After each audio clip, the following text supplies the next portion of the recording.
My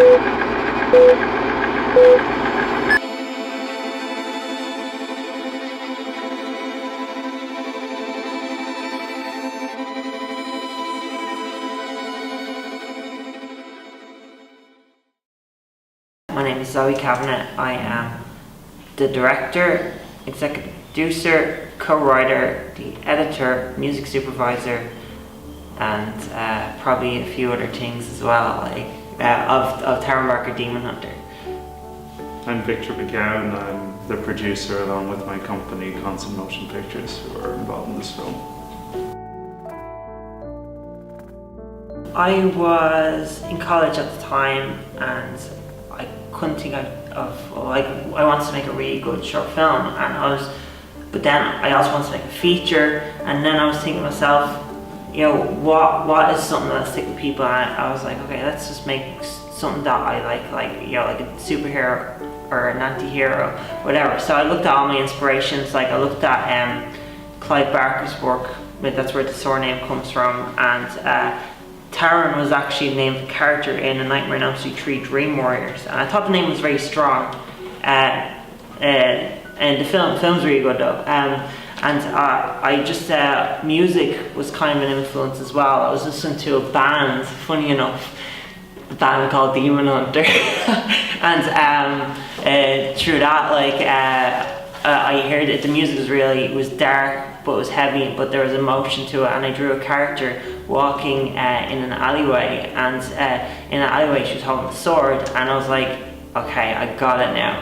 And I just thought about, you know, every hero has a really dark past, and then from there on I knew exactly where I wanted to take the character.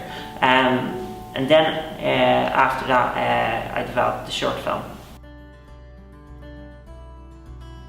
In this particular film, it entailed a lot. I first met Zoe, we were planning on organising a completely separate thing, and then she just casually mentioned this film that she was doing and that she had no producer occupying the role, and I said, can you show me what you've done so far? At that time she had just started it and was waiting a year to finish it off. And then we looked at some rough cuts of a fight scene she did, and myself and my team just thought it was incredibly impressive. We didn't know what to expect when we saw it, and then we were like, we have to try and, you know, weasel in as much as we can. So I think we were in touch with Zoe for well over a year, just kind of letting her know we were still around, and then right before she was ready to shoot again, we came on board. And I tell you, for an independent film, this was a cast and crew of about 50 people. You know, a budget of like thousands, locations spanning from Ardgillan Castle to Charleville, down here to the Pigeon House to Dean's Grange. You know, the ambition was so high, and you know, this was my first feature film of this particular magnitude. I only done one before, which was a very small and a modest one. So being on board to this was a real challenge, and it really kind of tested to how my temperament is as a producer, which was fantastic, if not trying. But it's all about the end product, which really kept me going throughout it. Because honestly, you know, managing all these people and having to day to day make sure that everything was kind of running fine, everyone had what they needed. It was a hell of a job, but I knew it was working towards something special. So that's what kept everybody going. You know, they really believe in it. So yeah.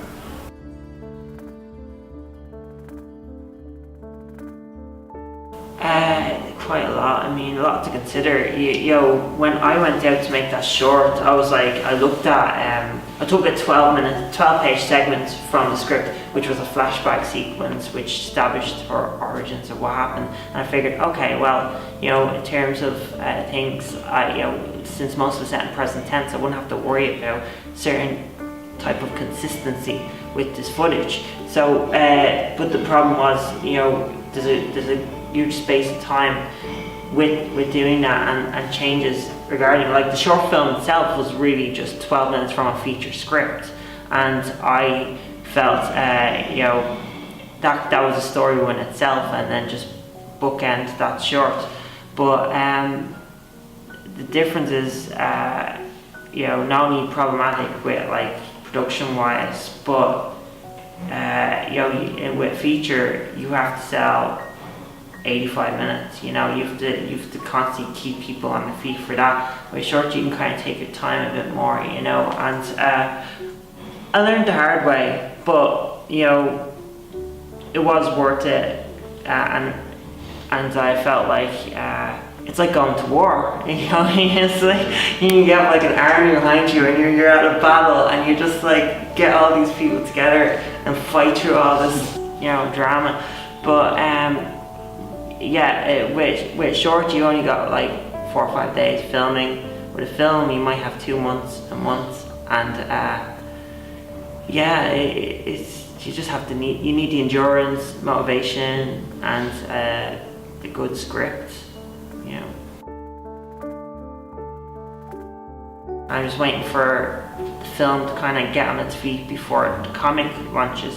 But because the idea is like a girl hunts demons, she has a techie guy that helps her, and it's such a serial inspired concept that it can brand off into an anime, a cartoon series, a video game, everything. And I think that's the great thing about superheroes or anything like that, is that you can constantly tell as many stories as you want, as long as you leave the character always wanting to get the answer they want and not giving them the answer they want, just constantly pulling away from them each time so they can have an adventure non-stop. And that's what Hollywood's been doing the last 10 years, and it's working. And with this film, there's certainly in terms of the plot and the concept, there is the opportunity because due to the range of it, to be spread across the transmedia sense. And Zoe's world is particularly expansive, that a lot of characters within this film can potentially have the opportunity to be fleshed out in other stories expanding off, which was the point the whole time. It's not, the film does not, this story of Taryn does not begin and end with this particular film. The whole purpose of it is to be told across many different mediums, because otherwise I think it's just a waste of a particular universe,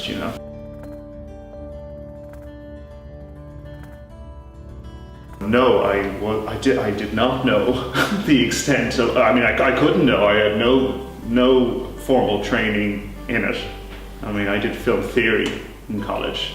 There was no practical element there. This was all part of my learning thing. So I was really diving in the deep end, but it was good because I was treated as though I should have been more experienced than I was, which really pushed me and drove me, and I was really kind of mentally exhausted by the end of it. But when we came back to do some pickups, it was fantastic because I had learned so much about myself from the first time round, and I wouldn't trade it for anything. Back on what we were talking about, the size of it, the budget was quite big. It's a lot bigger than you probably think it is. It was really, really big, and the challenge of none of us shot a big fancy action in castles, power stations, all over the place before, and we all just threw ourselves into this, and this is because the opportunity could be there for us after this. It was a purely independent film. This was made completely outside from the system, but when you look at it, you won't believe that it was. So that's what I think people will really be impressed by. It goes back to what I was saying, when you have a product that everybody really wants to see done properly. That's what the whole philosophy around it half the film was shot twice. Half the film was literally shot twice. Oh yeah. That shows you.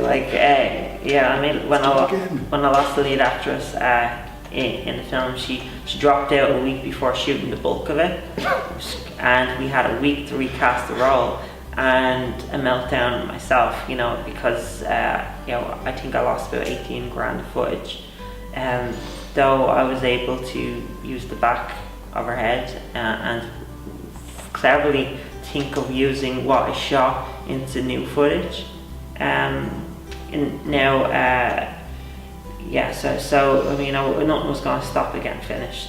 It had to be finished, found a lead actress who actually knew martial arts. In the Go, end. yeah. So actually that worked out well. And she does her own stuff. She's great, great lead actress. I like Neve Hogan, absolutely fantastic.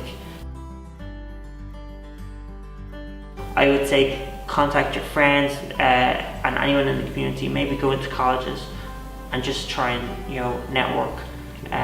Make sure you just get the right people and look at all their show reels, because every actor has to be good. But at the same time, you need a good friendship with people. A better crew, a happier crew, and they all know each other. It's like a family, and that's what was great about making Taryn Barker. It was like everyone in the film, it got to know each other, and it was, people had some of the best times of their lives. They won't forget it.